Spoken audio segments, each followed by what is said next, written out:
அவருடைய முகத்தை நோக்கி பார்த்து பிரகாசம் அடைந்தார்கள். அவர்களுடைய முகங்கள் வெட்கப்பட்டு போனதே இல்லை. எத்தனை பேர் ஆமோதிக்கிறீர்கள்?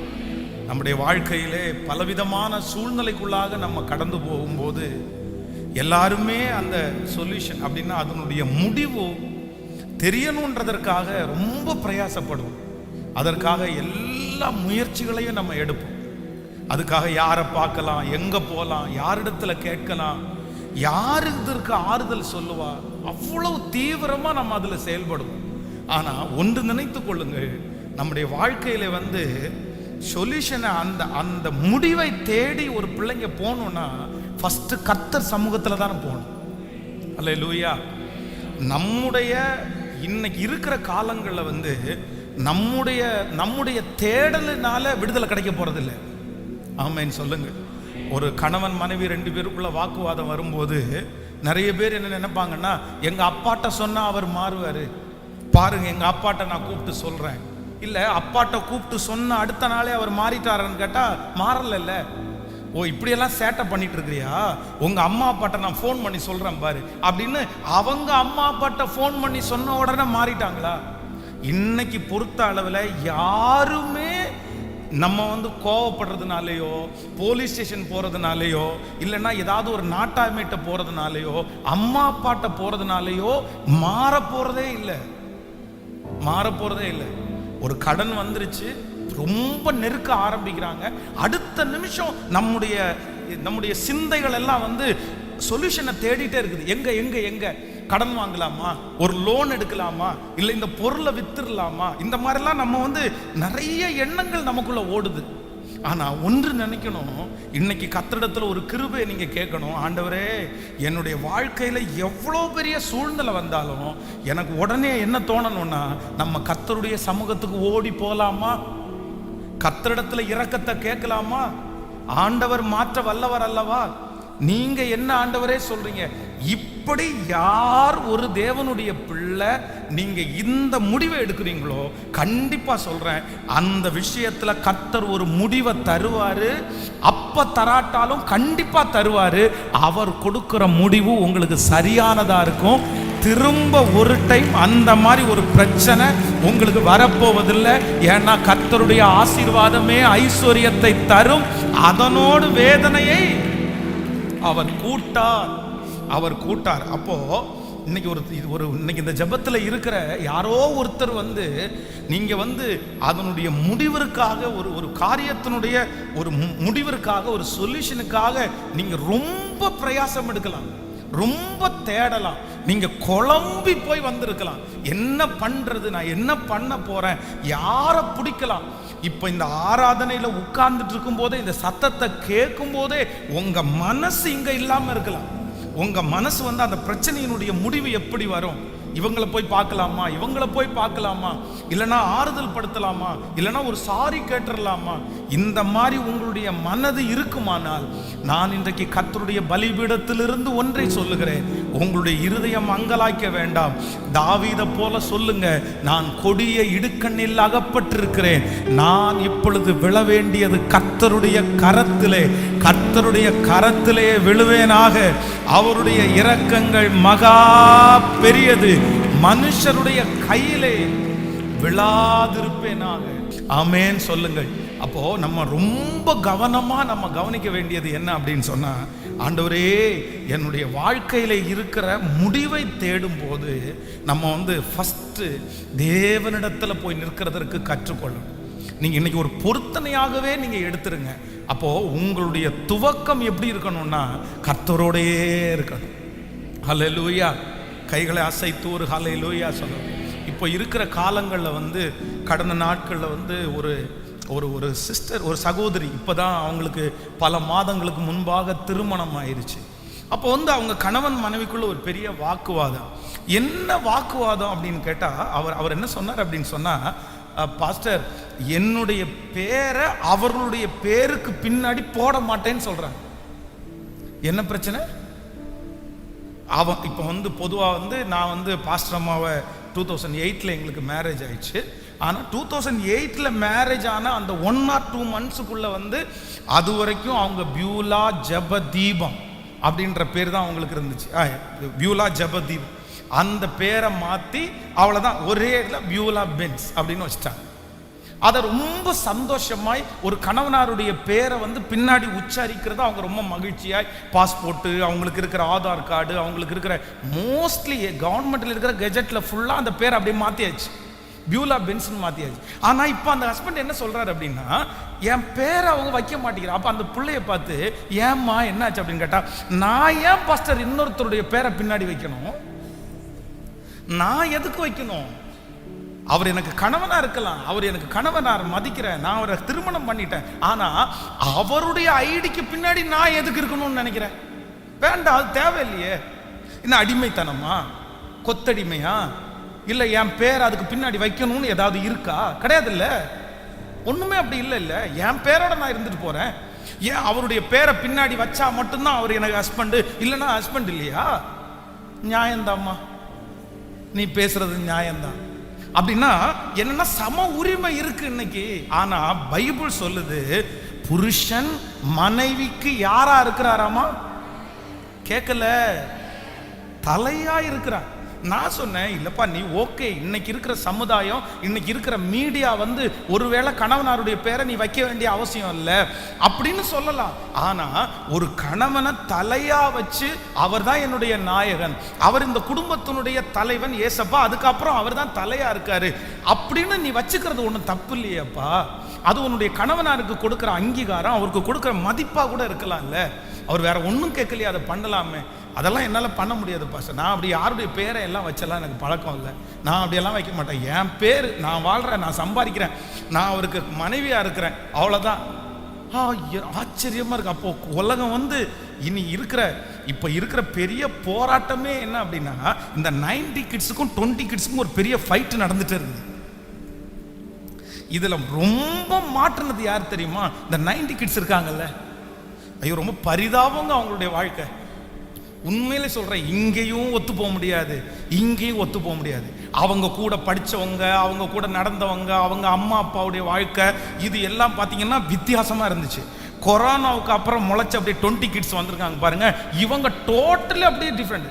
ஒரு செய்தி கொடுத்தா கூட ஒரு கண்டென்ட் இருக்குன்னு வைங்களேன். ஒரு செய்தி இன்னைக்கு ஒன்று ஒரு கொடுக்க போகிற ஒரு செய்தி வந்து பரிதாபப்படாதே அப்படின்றது கொடுக்குறேன். உங்களுடைய பரிதாபத்தினுடைய அளவுகோல் அப்படின்ற செய்தியை கொடுக்க போகிறேன். இன்னும் இப்போ என்ன 3 பாயிண்ட் பேசுவீங்க, அவ்வளோதானே? 15 நிமிஷம் பேசுங்க, முடிச்சிருங்க, அவ்வளோதானே? அப்போ நிறைய அப்படியே ஒரு டோட்டலாக சேஞ்ச் ஆயிடுச்சு, ஃபுல்லாக மாறிடுச்சு. இன்னைக்கு பாருங்க, இந்த 20 கிட்ஸ் எல்லாம் நிறைய வாட்ச் பண்ணுறது எதை வாட்ச் பண்ணுறாங்கன்னா, இந்த ஷார்ட்ஸ், சின்ன சின்ன போட்டிருக்காங்க பாருங்களேன், குட்டியா 1 நிமிஷம் 2 நிமிஷம், இதுதானே கண்டென்ட்டு, அவ்வளோதானே, விட்டுரு, அந்த மாதிரி. அப்போ இவங்க 2 பேருக்கும் போராட்டம். அது ஒரு 90 கிட்ஸில் உள்ள ஒருத்தர் வந்து இந்த 20 கிட்ஸில் உள்ள ஒருத்தரை கல்யாணம் பண்ணிட்டாருன்னு வைங்களேன், நடக்கும் பாருங்க ஒரு யுத்தம், போர்க்களமாக இருக்கும். நமக்கே பாவமாக இருக்கும். அந்த பையனை பார்த்தா அந்தோ பரிதாபமாக இருக்கும், பொண்ணை பார்த்தா இயேசுவே எப்படி இதை பண்ணுறது. அப்போ நான் என்ன நம்புகிறேன் அப்படின்னு சொன்னால், உங்களுடைய வாழ்க்கையை கட்டுவதற்கு உங்களுடைய பிரச்சனை வராது, எந்த போராட்டத்தையும் நீங்க சந்திக்க மாட்டீங்கன்னு உங்களுக்கு நான் சொல்லலை. ஆனா நீங்க இந்த மாதிரி சுற்றி எடுக்கிற முயற்சிகளை எல்லாம் விட்டுருங்க. நான் அவரை கண்ட்ரோல் பண்ணி வச்சா சரியாயிரும், அடக்கி வச்சா சரியாயிரும், சம்பளம் வந்தா சரியாயிரும், இதை பண்ணுனா நான் சரியாயிரும் அப்படின்ற எல்லாத்தையும் விட்டுட்டு, நான் நம்புறேன் நம்முடைய மனைவியை மாற்றுகிறவர் கர்த்தர், நம்முடைய கணவனாரை மாற்றுகிறவர் கர்த்தர். அவர் ஒருவர் நினைத்தார், யாரையும் எப்பேற்பட்ட மனிதர்களையும் எப்படிப்பட்ட சூழ்நிலையும் அவரால் மாற்ற முடியும்.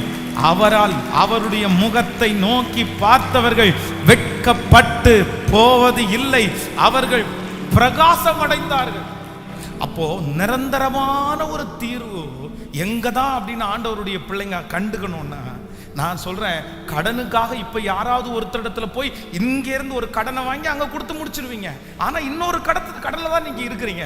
ஆனா நான் நம்புறேன், ஆண்டவருடைய சமூகத்துல போய் கர்த்தர் உங்களுக்கு இரக்கம் பாராட்டுனா, திரும்பி அந்த பிரச்சனை உங்களுக்கு வராமலே கர்த்தர் உங்களை பாதுகாப்பதற்கு நம்புறவங்க நல்ல கரங்களை தட்டி, நான் விசுவாசிக்கிறேன், நான் விசுவாசிக்கிறேன். ஹல்லேலூயா. உங்களுடைய வாழ்க்கையில இருக்கிற எல்லா துவக்கமும் எதுல ஆரம்பிக்கணும்னா ஜெபத்திலேயே ஆரம்பிக்கணும். நீங்க காலையில எழும்பும் போது உங்களுடைய நாளினுடைய துவக்கம் அப்படியே ஜெபத்திலேயே துவங்கணும். உங்களுடைய சமையலினுடைய துவக்கம் ஜெபத்திலேயே துவங்கணும். உங்களுடைய பிரயாணத்தினுடைய துவக்கம் ஜெபத்திலேயே நீங்க துவங்கணும். உங்க வேலை ஸ்தலத்தினுடைய துவக்கம் ஜெபத்திலேயே துவங்கணும். நான் நம்புறேன், வேதத்திலே ஜெபத்திலேயே துவங்கின அப்போஸ்தலனாகிய பவுலுடைய ஊழியம் எல்லா ஊழியத்தை காட்டிலும் மேன்மையா இருந்தது. ஆண்டவராகிய இயேசு கிறிஸ்துவனுடைய ஊழியம் மேன்மை உள்ளதா இருந்தது. உலகத்தான பாருங்க, கடையை ஓபன் பண்ணாங்க அப்படின்னு சொன்னா காலையில அந்த ஷட்டரை லைட்டா கொஞ்சம் அப்படியே தூக்கி வச்சுட்டு எல்லாம் முடிச்சு அப்படியே உட்கார்ந்து அந்த கிண்ணத்தை நல்லா தொடச்சு அந்த எண்ணெய் எல்லாம் அழகா தொடச்சு தூசி தட்டி அதுல ஒரு டம்ளர் தண்ணி வச்சு ஒரு எலுமிச்சங்க பழத்தை உள்ள விட்டு இல்லைன்னா ஒரு பாலை எடுத்து உள்ள வச்சு எல்லா இடத்துலையும் குங்குமத்தை அப்படியே நீட்டா வச்சு அதுக்கப்புறம் கடையை திறந்து அந்த பத்தி பாருங்க, பத்தியை ஃபுல்லா அங்க பத்த வச்சு அதை கொண்டு போய் எல்லா இடத்துலையும் அப்படியே காமிச்சு காமிச்சு அதுக்கு பிறகுதான் சொல்லுங்க சார் என்ன வேணும் சார் அப்படின்னு கேட்குறாங்க. சாயந்தரம் கூட்டம் நின்றுட்டு இருக்கு, 6-7 பேர் நின்றுட்டு இருக்காங்க. இருட்டுறது மாதிரி ஆயிடுச்சு. சார் 1 மினிட் வெயிட் பண்ணுங்க சார், நான் விளக்கு பற்ற வைக்க வேண்டியது இருக்குது. அப்படியே எல்லாரையும் நிற்க வச்சுட்டு போய் காலையில இருந்த எல்லாத்தையுமே சுத்தம் பண்ணி திரும்ப விளக்க பற்ற வச்சுட்டு கடவுளுக்கு முன்னாடி ஃபர்ஸ்ட் விளக்க பற்ற வச்சதுக்கு அப்புறம் தான் நான் என் வேலையை ஆரம்பிப்பேன்னு சொல்லி அதற்கு பிறகு வந்து லைட்டை போட்டுட்டு அதுலேயும் ஒரு சாமி கும்பிட்டுட்டு என்ன வேணும் சார். அப்போ வந்து ஆண்டவருடைய பிள்ளைகள் வேதம் சொல்லுகிறது, என்னை கனப்படுத்துகிறவனை நானும் கனப்படுத்துவேன். முதலாவது தேவனுடைய ராஜ்யத்தையும் அவருடைய நீதியையும் தேடுங்கள், அப்பொழுது இவைகளெல்லாம் உங்களுக்கு கூட கொடுக்கப்படும்.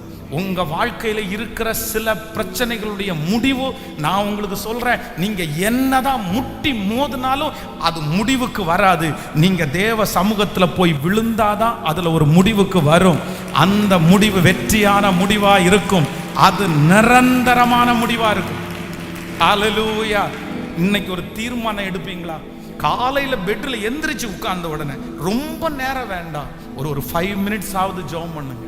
கடந்த நாட்களிலே சென்னையிலே ஒரு போதகரை சந்திக்க போயிருக்கும் போது அவர் ஒரு சாட்சி சொன்னார், எனக்கு ரொம்ப ஆச்சரியமா இருந்தது. அவங்களுடைய திருச்சபை கட்டுவதற்கு ஒரு பெரிய காணிக்கையை வந்து அந்த நபர் கொடுத்திருக்கிறார். அப்போ கொடுக்கும் போது அவர் சொன்னாராமா ஒரு வார்த்தை, சார் நான் ரட்சிக்கப்பட்டு 35 வருடங்கள் ஆகிறது, 35 இயர்ஸ். 35 வருஷத்துக்கு முன்னாடி நான் இந்த ரோட்ல ஒன்றும் இல்லாதவனாய் பிச்சை எடுக்கிற ஒரு அனுபவத்துக்குள்ள நான் இருந்தேன். ஆனா அன்னைக்கு காலையில ஒரு நாள் ஆண்டவராகிய இயேசு என்னை தட்டி எழுப்பி என்னை ஜெபிக்க வைத்தார். 4 மணிக்கு எந்திரிச்சு அன்னைக்கு ஜெபிக்க ஆரம்பிச்சேன். 35 வருஷமா ஒரு நாள் கூட அதிகாலை ஜெபத்தை அவர் தவறவே இல்லையாமா. 35 இயர்ஸா. அப்ப அந்த அதிகாலை ஜெபத்தை ஆரம்பிச்சுட்டு இருக்கும்போது ஆண்டவர் வந்து ஒரு சின்ன பிசினஸ் கொடுத்தாராமா. இந்த ஒரு சின்ன பத்தி பண்றது மாதிரி பிசினஸ். அந்த பிசினஸ் ஆண்டவர் ஆசீர்வதிச்சு இன்னைக்கு அவருக்கு இருக்கிற ஆசீர்வாதத்தினுடைய அளவே தெரியாத அளவுக்கு மிகப்பெரிய ஒரு கோடீஸ்வரரா இருக்கிறார். ஒரு நாள் காலையில் அதிகாலையில் நான் ஜெபிச்சுட்டு இருக்கும்போது என்னுடைய இருதயத்துக்குள்ள உங்க பேரை சொல்லி இந்த மாதிரி இந்த நபருக்கு கொண்டு போய் இதை காணிக்கையை கொடுத்துட்டு வான்னு ஆண்டவர் என்ன உந்தி தள்ளினாரு. அதனால இந்த இடத்துல இருக்கிற நிறைய திருச்சபைக்கு போய் உங்க பேரை கேட்டு நீங்க எங்க இருக்கிறேன்னு தேடினேன். இப்பதான் உங்களை கண்டுபிடிச்சேன். வெறும் 5 மினிட்ஸ் 5 நிமிஷம் தான் உள்ள இருந்தாராமா. அந்த காணிக்கையை கொடுத்துட்டு நான் வந்த வேலை முடிஞ்சிருச்சு. ஆனா ஒன்ன பதிவிட்டுட்டு போனாராமா, 35 வருஷமா டெய்லி காலையினுடைய அதிகாலை ஜபத்தை ஒரு நாள் கூட நான் தவறவே இல்லை அப்படின்னாராம். 35 பிரதர், பிசினஸ் பண்றவங்க, பெரிய பெரிய தொழிலெல்லாம் செய்யற ஆண்டவருடைய பிள்ளைங்க, நீங்க காலையில முன்னுரிமையை கர்த்தருக்கு கொடுக்குறீங்களா? உங்களை கர்த்தர் தானே கொஞ்சம் கொஞ்சமாய் வளர்த்துக்கிறார், அவர் தானே ஆதரிக்கிறார். அதனால என்னுடைய வாழ்க்கையினுடைய துவக்கம் எது அப்படின்னு சொன்னா ஜெபத்திலேயே நான் ஆரம்பிப்பேன். ஹல்லேலூயா. இந்த அம்மாங்க எல்லாம் வந்து ஒரு முடிவெடுங்க, உங்களுடைய சமையல் எதுல ஆரம்பிக்கணும்? கேட்கல, பக்கத்துல கையை பிடிச்சு சொல்லுங்க, சமையல் ஜெபத்துல ஆரம்பிக்கணும்னு சொல்லுங்க. ஆமென். ரொம்ப நாளாக வந்து எனக்கு எனக்கு குண்டாகணும்னு ஆசை, பாஸ்டமாவுக்கு ஒல்லி ஆகணும்னு ஆசை. ஒரு காலம், இப்போ இல்லை, ஒரு காலத்தில் இந்த குண்டாகிறதுக்கு எடுத்த முயற்சி இருக்கு.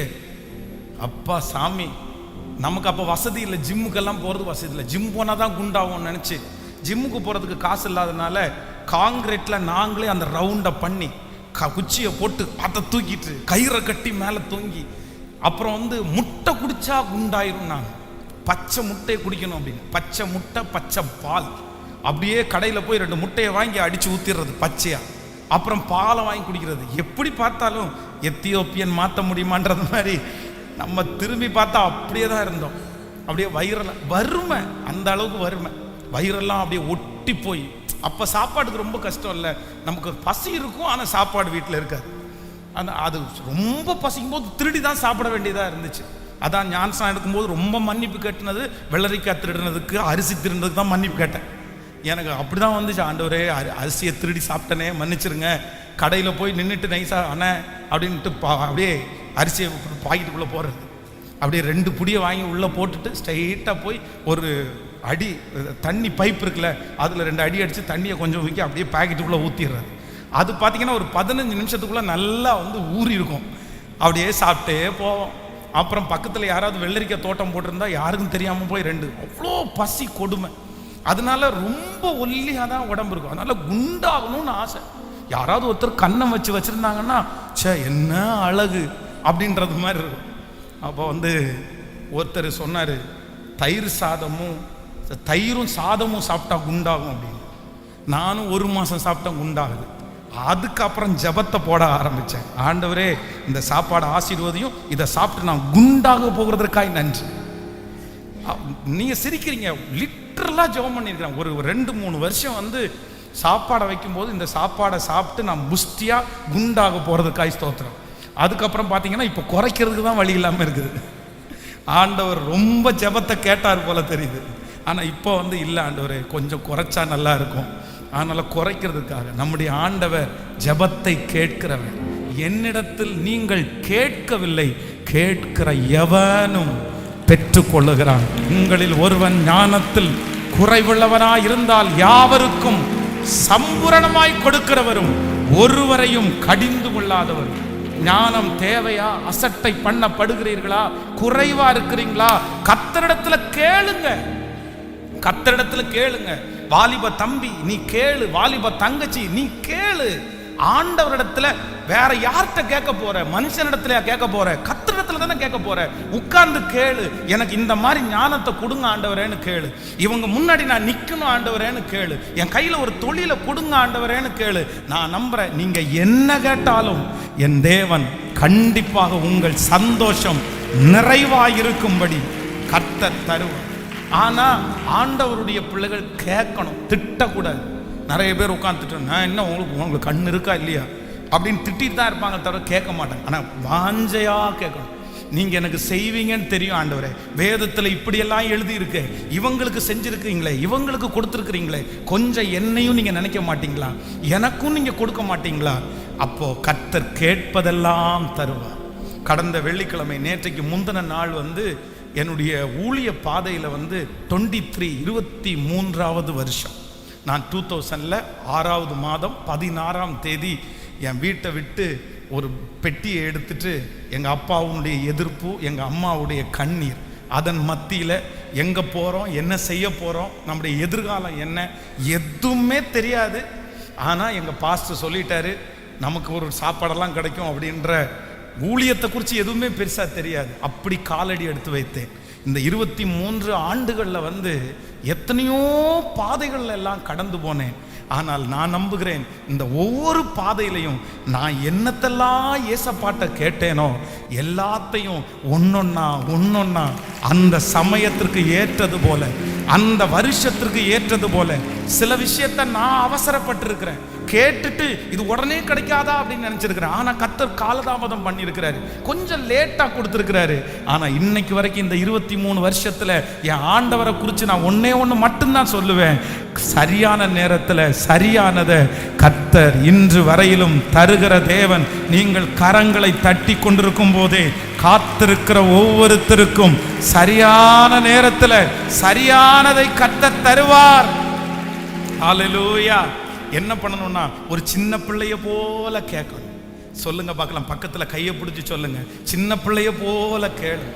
ஜெபம் பண்ணும்போது கேளுங்க, கார் ஓட்டும் போது கேளுங்க. ஆமேன்னு சொல்லுங்க. சிஸ்டர்ஸை பார்த்து ஒன்று கேட்குறேன். இந்த ரசம் வைக்க தெரியாம பாடுபட்டு ஜெபம் பண்ணி இப்ப நல்லா ரசம் வைக்கிறவங்க கை தூக்குங்க பார்க்கலாம். நல்ல கை தூங்க, உங்களோட நீ சந்தோஷம் தானே, ஏசப்பாடு நல்ல கை தூங்க. சே பாருங்க எத்தனை பேரு கை தட்டுங்க பார்க்கலாம். அவங்களுக்கு இவர்களுக்கு ஒரு காலத்திலே ரசம் வைக்க தெரியாது, ஆனால் இவர்கள் ஜெபித்தார்கள். கர்த்தர் இவர்களுக்கு கற்றுக் கொடுத்து இப்பொழுது அவனுடைய கணவனார் சொக்கி போகிற அளவுக்கு ரசம் வைக்கிறார்கள். அப்படித்தானே? அப்போ கேட்டா ஆண்டவர் என்ன பண்ணுவாரு சொல்லுங்க? எல்லாருமே தருவாரா? வாயை திறந்து கேட்கணும். நீங்க நல்லா கேட்கணும். எனக்கு தாங்க, எனக்கு வேணும். அதுவும் கேட்கும் போது உன்னை சேர்த்து கேட்கணும்.